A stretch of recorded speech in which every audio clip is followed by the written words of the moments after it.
Quand on est homme ou femme, on va en fait exprimer de la douleur différemment.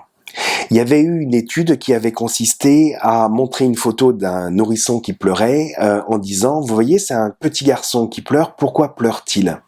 Et le public répondant « Oh parce qu'il est en colère, parce qu'il a faim, donc bref, il avait une bonne raison pour pleurer. » La même photo était montrée à un autre public et en disant, vous voyez, c'est une petite fille qui pleure, pourquoi pleure-t-elle ?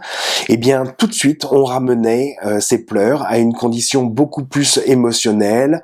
Oh, parce qu'elle a envie d'un câlin, parce qu'elle a envie d'être dans ses bras, parce que ceci, bon bref, mais pas du tout, parce qu'il y avait un besoin derrière.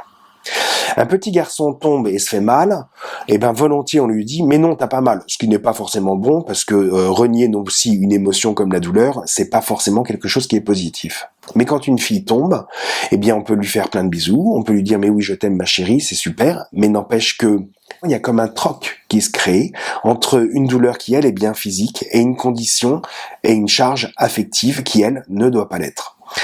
Et malheureusement pour nos patientes femmes, quand les femmes commencent à avoir leurs premières règles, qu'elles commencent à avoir mal, 62% des patientes ayant leurs premières règles sont douloureuses. Qu'est-ce qu'on leur dit ? Écoute, c'est normal, tu sais, c'est normal d'avoir mal. T'es une femme, tu vas prendre un peu sur soi. Oh, puis tes douleurs de règles, tu commences à m'agacer. T'es sûr que t'en fais pas un petit peu trop, parce que moi aussi j'ai mes règles, mais c'est bon, j'en fais pas non plus tout. Bref. Progressivement, les douleurs sont niées. Les premiers rapports, plus de la moitié des rapports sont douloureux chez les femmes. Tu sais, ton mec, si tu veux le garder, il va falloir que tu serres un peu les dents. Mais ces phrases-là, malheureusement, on les entend toujours. Et donc, on peut se poser la question, est-ce que vous, en tant que femme, vous vous sentez libre pour dire « mais j'ai mal ». Quand vous allez voir un thérapeute qui travaille une adhérence, qui n'est pas très agréable, soit dit en passant, est-ce que vous vous donnez le droit de dire à un moment, mais en fait, stop, parce que là, ça fait trop mal. Voilà, c'est ça la douleur genrée. La douleur genrée, c'est finalement, vous en tant que femme, est-ce que vous vous autorisez maintenant qu'on a tellement nié votre douleur, est-ce que vous vous autorisez toujours à pouvoir exprimer cette douleur ? Et du côté du thérapeute, il y a aussi une douleur genrée. Car finalement, moi, en tant qu'homme, pour reprendre un peu Blanche Gardin, mâle, hétéro, marié, 3 enfants, 52 ans, est-ce que moi, en tant qu'homme, je peux entendre qu'une femme puisse avoir mal ? Finalement, les femmes, elles en font un peu trop, oui, c'est bon. Donc finalement, quand bien même elles commencent à exprimer une douleur, est-ce que réellement c'est de la douleur ou elles chipotent pas un peu trop ?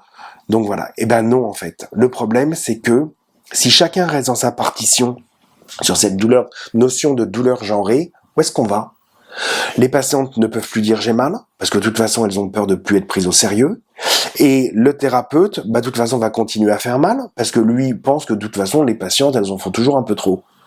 En fait non, c'est là où il va falloir verbaliser. Et donc cette notion de douleur genrée est extrêmement importante. Nous devons nous remettre, nous, thérapeutes, en question, mais surtout offrir cet espace de discussion, cet espace de verbalisation aux patientes, en sachant que pour une patiente, verbaliser en plus de la douleur est compliqué, puisque la première manifestation de la douleur chez la femme, c'est d'abord de l'anxiété, et l'anxiété, dans son début et dans son expression, est peu verbalisable.